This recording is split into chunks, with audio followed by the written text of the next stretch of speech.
Seperti apa sebenarnya pandemi ini sudah banyak berpengaruh ke pola penggunaan listrik di tanah air kalau kita berbicara mengenai sektor energi kelistrikan? Ya, kalau kita lihat ada perubahan ya, bahwa kalau tadinya orang itu bekerja di luar rumah, kita tahu hampir 1 tahun terakhir ini, orang itu berpindah bekerja tidak lagi di kantor atau di luar rumah, tapi banyak bekerja di dalam rumah.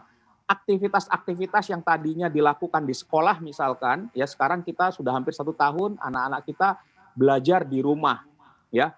Mereka yang tadinya bekerja di kantor, ya sekarang bekerja di rumah. Sehingga memang kalau dilihat, selama pandemi ini konsumsi listrik rumah tangga itu naik ya, dan tapi di sisi yang lain konsumsi di sisi komersial maupun bisnis itu mengalami penurunan karena ada aktivitas yang berkurang, tapi yang di rumah tangga naik. Dan kita tahu ini sehingga banyak juga orang kaget tiba-tiba tagihan listriknya naik begitu ya, karena memang Iya. banyak aktivitas dilakukan di dalam rumah. Tidak saja aktivitas belajar dan bekerja, tetapi juga ketika kita melakukan aktivitas itu, lebih banyak kita tinggal di rumah, maka lebih banyak konsumsi listrik yang kita pakai. Kita pakai Iya. misalnya kipas angin lebih banyak, AC lebih banyak, dispenser lebih banyak. Ini membuat tagihan listriknya meningkat.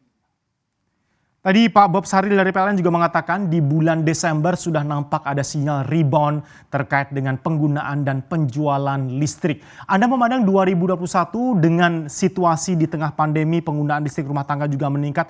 Prospek penjualan listrik di sepanjang 2021 dengan demikian apakah ada peningkatan yang akan cukup signifikan Pak Fabi nanti menutup tahun 2021 kalau kita bandingkan dengan 2020?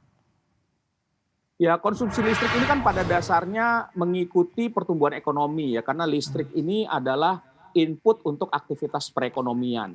Nah, kalau kita lihat prediksi dari sejumlah lembaga keuangan maupun dari pemerintah sendiri memproyeksikan pertumbuhan ekonomi tahun ini pada tingkat 4,5 sampai 5,5%. Ya, di Baik. rata-rata katakanlah optimis di 4,5%. Kalau misalnya 4,5% bisa tercapai, maka sepertinya menurut proyeksi saya pertumbuhan listrik itu bisa pada level 3,5 sampai 4% begitu ya. Oke. Jadi nah, seiring dengan percepatan pertumbuhan ekonomi, konsumsi listriknya kita bisa lihat juga meningkat begitu ya. Baik.